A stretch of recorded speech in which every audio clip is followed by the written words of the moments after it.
Ah, c'est vous, Sylvana? Je croyais que c'était Antoine, mais enfin, comme il est déjà venu hier. Vous savez, je connais bien la vie. Il reviendra certainement. Non, je ne crois pas. J'ai été très maladroite avec lui. Quand j'ai senti que ça commençait à aller mal, au lieu d'arranger les choses, je les ai aggravées parce que j'avais peur. Non, il faut de la patience. Les hommes sont tous des enfants. Je croyais que vous aimiez beaucoup votre femme. Ah oui, oui, beaucoup.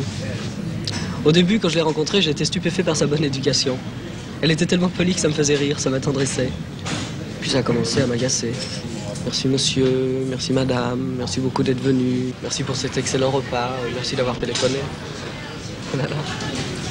Au début de notre mariage, je l'appelais Peggy Sage.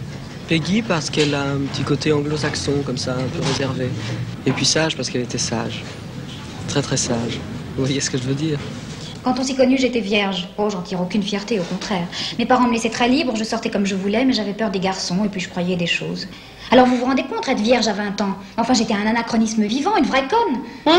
Moi aussi, je me suis fait une fausse idée de la vie. Mais il est quand même passionnant. Non, je sais la vérité maintenant. Et je m'aperçois que la vie est dégoûtante. Faudrait que vous la voyiez quand elle fume une cigarette. Elle sait absolument pas fumer. Elle tient sa cigarette comme ça, maladroitement, entre ses doigts. On dirait une petite fille qui fait semblant d'être une femme. Non, c'est vrai qu'il est drôle. Et voyez, malgré tout ce qu'il m'a fait, eh bien, je me suis jamais ennuyée avec lui. Vous avez remarqué qu'il est toujours enrhumé? Au début de notre mariage, ça m'agaçait de l'entendre renifler comme ça. J'avais envie de lui dire, mais enfin, qu'est-ce que tu attends pour prendre un mouchoir? Et puis maintenant, quand on est dans la même pièce et que je ne l'entends pas renifler, ben, j'ai l'impression qu'il est malade. Eh bien, vous voyez. Hein? Ça doit être mon mari qui rentre. Au revoir. Au revoir, Sylvane.